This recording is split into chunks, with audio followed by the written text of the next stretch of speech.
y'all? It's your girl Sakina, and I'm back for another The Real Housewives of Potomac Season 5, Episode 3. So let's get right into it. So just so y'all know, I know that the block has been hella hot when it comes down to these Potomac girls and their lives and all of this. I feel like every day somebody going live and try to share their side of the story. So just know that I'm coming from a perspective of not seeing any of those damn lives, okay? We're going to continue life as if it's just what we see here on TV. I don't have time to be watching everybody's lives and stuff. Honey, listen, I'm still new to these YouTube streets and I don't have the time nor the savviness of my time to really, be watching all of that. But yes, like I said, let's get into it.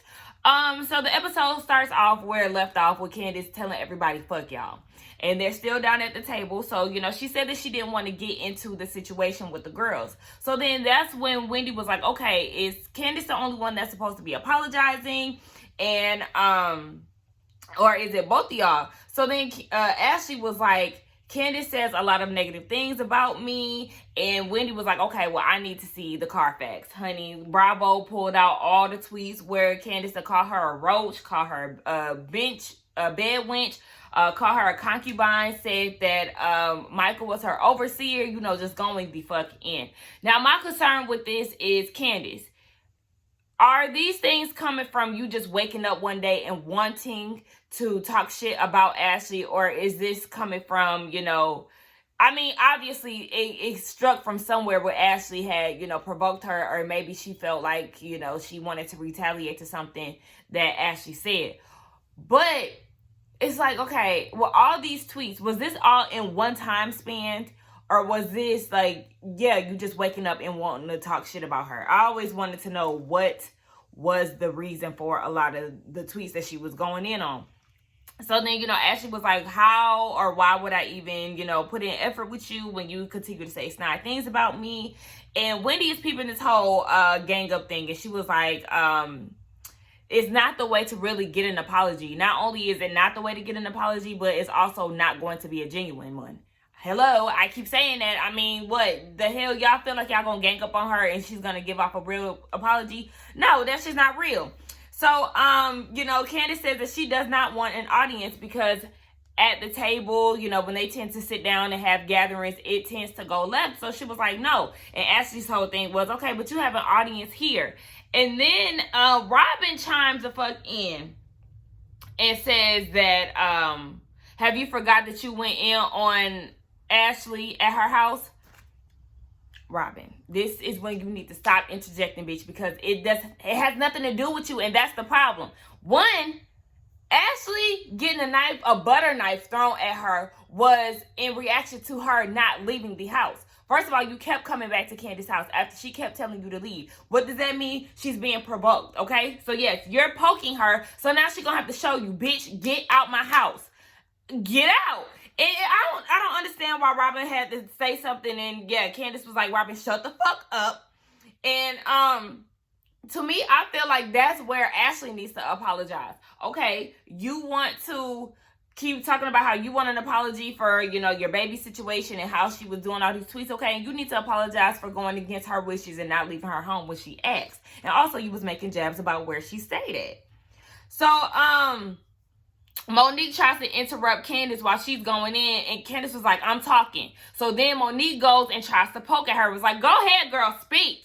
We listening, like, doing all of this. And it's like, you see your friend pissed off, and you keep egging on the situation, or you poking at her, really trying to piss her off. And it's like, Monique, don't forget, bitch, you like to hear yourself talk as well. So, you doing all this speak as if, her speaking is an issue. You also like to run that damn mouth, honey. Let's not forget, you're a couple of seasons when you first hit the scene, girl, we couldn't get you to stop talking and bragging about what the hell you got, though you kept saying that, material things don't matter to you.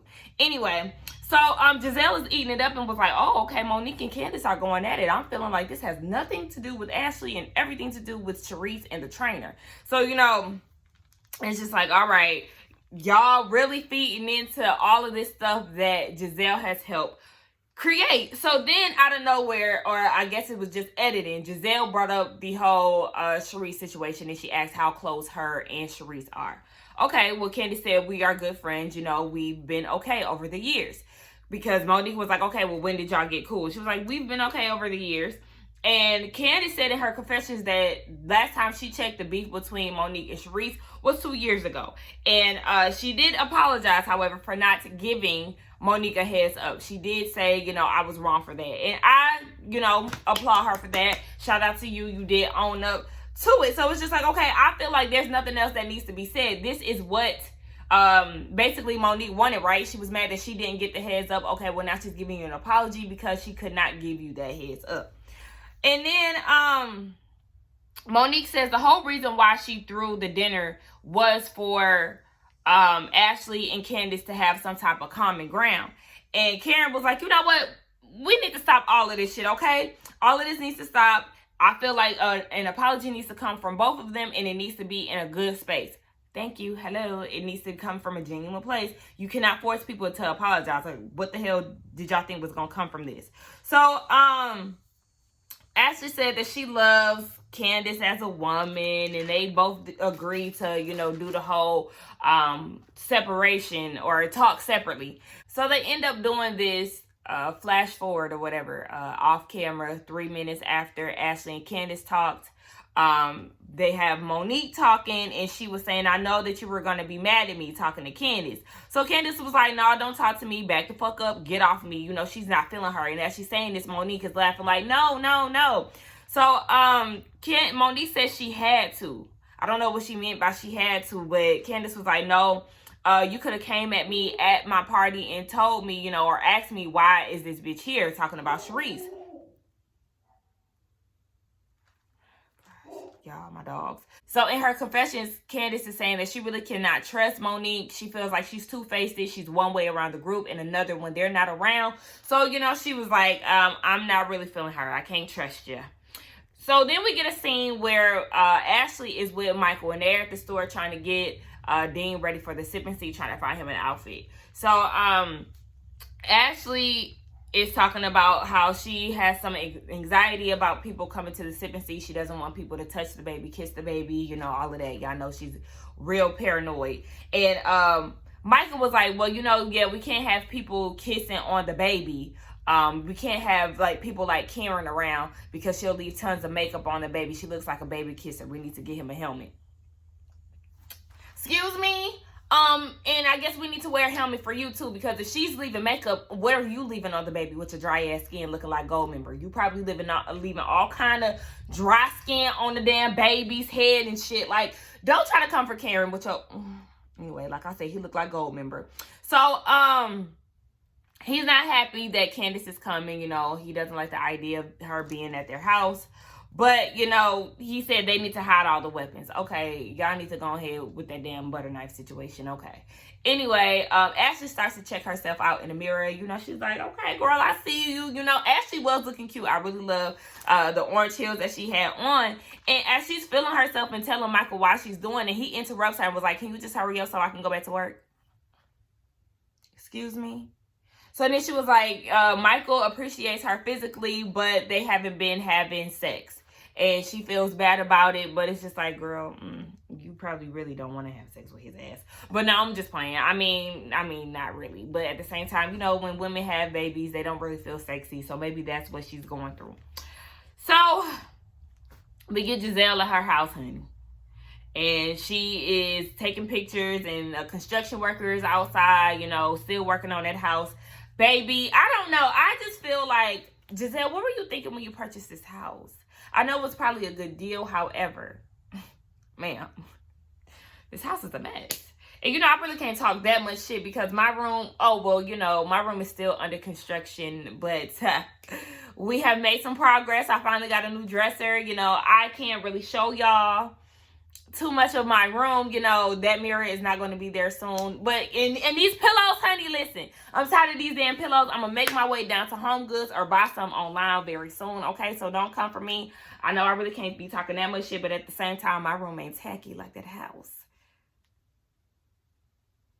So anyway, Robin comes over and they start talking about Jamal. Now, Giselle just celebrated a birthday and Jamal is on his way to Potomac to, you know, celebrate on with Giselle. So Robin was like, I never seen this day coming. Yeah, she never seen it either. But what took a turn for Giselle was when Jamal Bryant got his position at New Birth down here in Atlanta. Okay, everybody and their mama know that church. Okay, and yes. So that, I guess, once he got the bag, once he got more coins, and once he sought out to see his goals, she was like, oh, okay, well, I think we can make this work. So he comes into town, and Robin asks, is he staying there at that house? Maybe no, because it is still under construction. But the girls aren't really feeling them, and Giselle feels like she has to choose between the girls and Jamal Bryant. She feels like that's not what they're saying, but that's what the actions are speaking.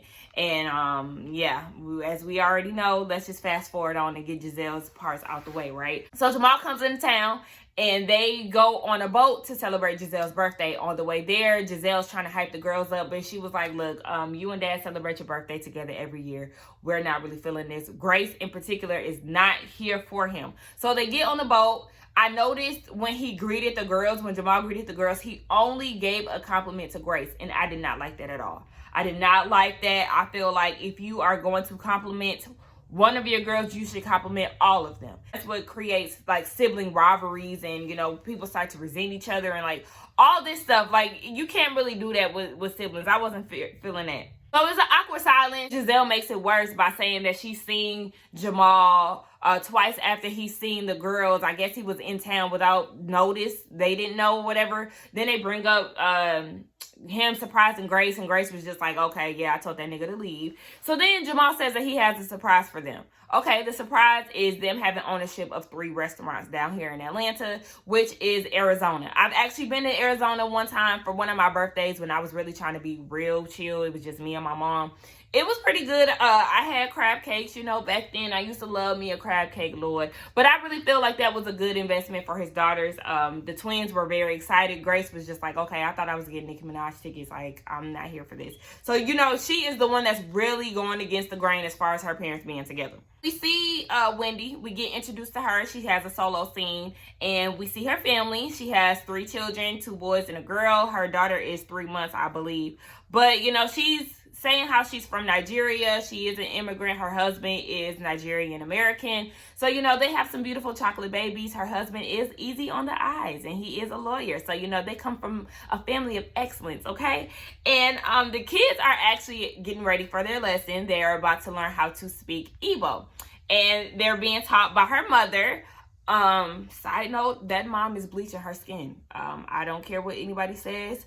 Her skin tone is totally different from the flashbacks that they had. And even aside from the flashbacks, you could just see that that is not her natural skin tone.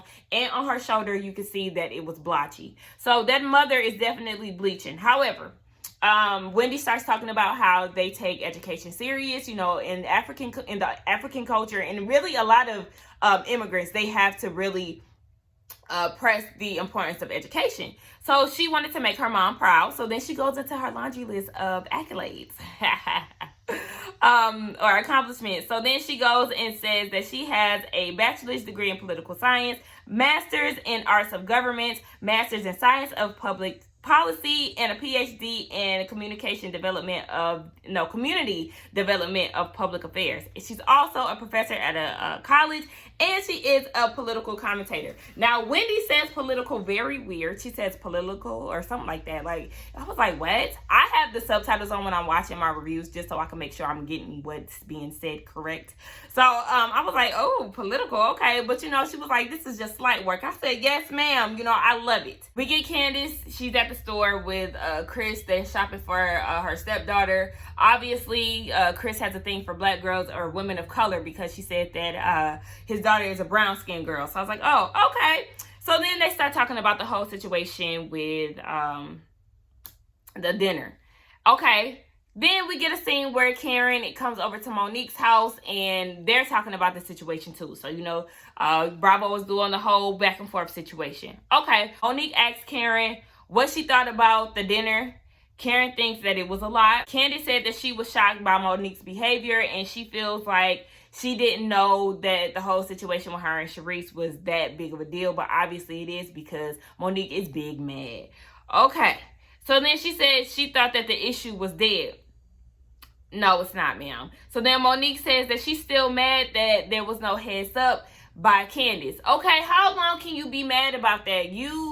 She apologized, and at that point, you should go ahead and move on, because there's nothing else that she can do about it but give you a heads up from, this point on. Like, I just feel like Monique was holding a grudge too long. So the Candace tells Chris that Monique is a flip-flopper, and, she is not a friend of hers because she feels like she's different in an audience, and she said that those type of people are dangerous people. Chris tells her, this is just a time for you to show your growth and development, and don't let Monique take control of your emotions, So he feels like you should just take that high road when it comes down to this. So then Monique says that Candace is not a good friend, and Karen feels like the ball is in Candace's court, and they just gonna have to figure it out from there. Really Karen is in the middle because she has a relationship with both of them, but she's trying to stay out of the situation. All right. So then we finally get down to the sip and see, and this is where I really wanted to give a lot of my energy. Y'all, I have been tired as hell these past couple days, so if I'm not really giving y'all everything, honey, look, I guess you can see it all in my eyes. Your girl is tired, all right? But anyway, yes, I wanted to save my energy for this damn sip and see. So, Ashley was going down the rules with, what's his name? I was about to say Simon. My cousin always calls Michael Simon, and the name is very fitting for him, especially because he's Australian. But nonetheless, yes, she's going down the ground rules with Michael, and, I feel like they're hosting this party in a tight-ass spot. Yes, they have a penthouse. However, their penthouse is very narrow. So it's like, okay, y'all doing tables and shit. Baby, listen, y'all all in there like this. So then the girls started to arrive, and Giselle was like, I did not expect to be invited into the household of the, what's their names? Ashley, Darby, the Darbys. Yes, and she was like, because they did a flashback of her saying that I told you not to be grabbing ass to Michael. And, listen, I don't think we always see that. But, Monique arrived. She looks very nice. Her dress was very, very pretty. I loved Monique's look. But, they all wanted to give themselves pats on the back, Giselle and Monique, because they feel like the dinner was great and there was some, resolution at the end. So all of this talk is going on before Candace arrives, and Monique is saying that she wants to be on some high and by type shit with Candace. She doesn't feel like they will be on a personal level again because she doesn't know how to be a friend. Okay. So then Candace gets there, right? And she gets there, she brings a gift for Baby Dean, though there was not supposed to be any gifts given. I feel like that was an olive branch. It was very nice. Okay. And then she was like, Ashley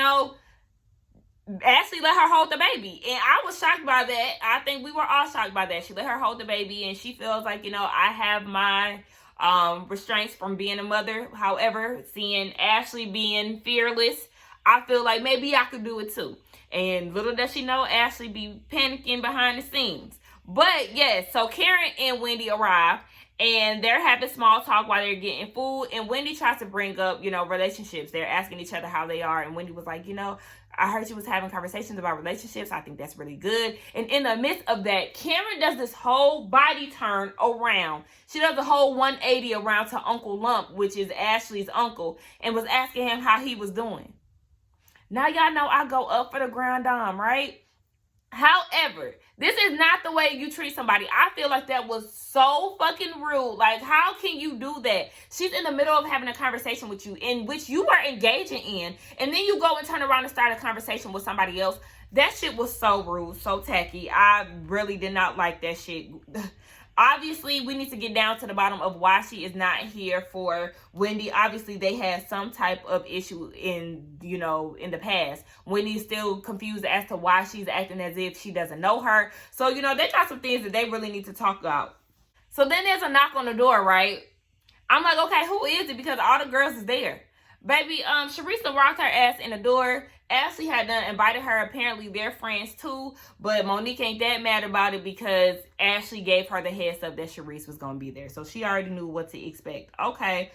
Whatever. So then this is when Ashley got it popping, right? So she started to tell, what's her name? Candace, about all the things that was said behind her back before she got there. She was like, we all feel like you don't take accountability. Candace said that she felt ambushed at the party. Like, it was supposed to be about Ashley and their differences, you know, and everybody wanted to add their 2 cents in it. So then she was like, once I said that I wanted to speak to Ashley separately, then y'all should have deaded it. And I was like, exactly. That's when it should have stopped.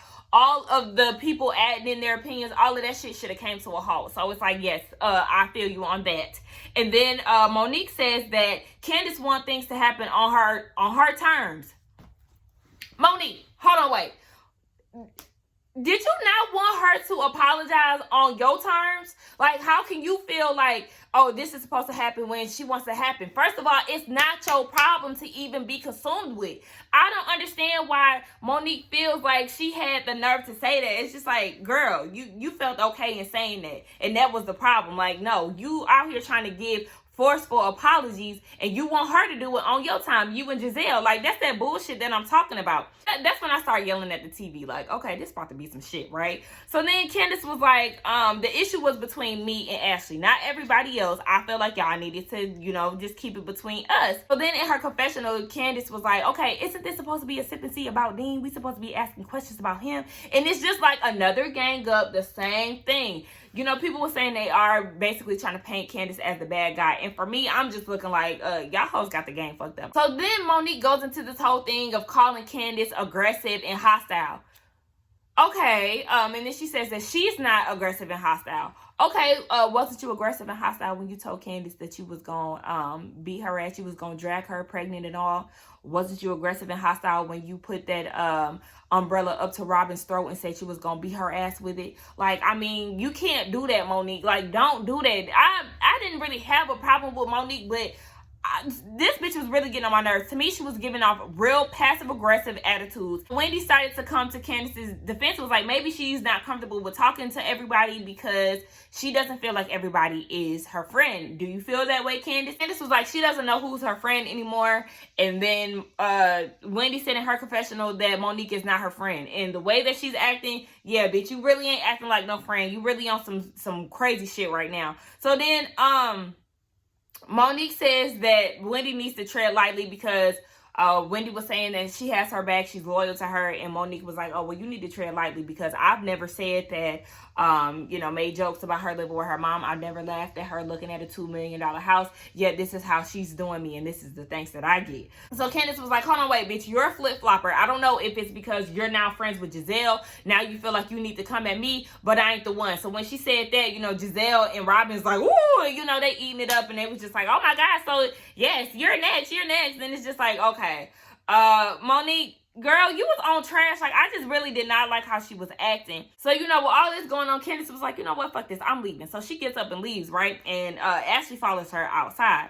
So once Candace leaves, Giselle decides to try to get the shit popping off even more and try to make Sharice and Monique talk. And Monique was like, nope, I'm not doing this. And she gets up and heads out. So Robin was like, okay, well, you just said to Candace that, you know, she likes to pick up and leave, and you had a problem with her doing it, and you're doing the same thing. But no, it's Monique, so it don't apply, right? Yeah, she couldn't face Sharice and really talk about their issues because, yeah, they really have some, don't they? So Giselle starts stirring the pot even more, and she was just like, oh, I don't understand why Monique is mad at you. Why is she doing this? And Giselle's confessions, you know, she's stirring the pot about the trainer and saying that, you know, that's the side piece and that's who she's having relations with, you know, just going in. But yet, remember, this is supposed to be your friend this season, right? And look how you're talking about her in the confessions. See, that's why, Monique, you don't need to get close to bitches like Giselle, because she was never your friend to begin with when you hit the scene on season 2, honey.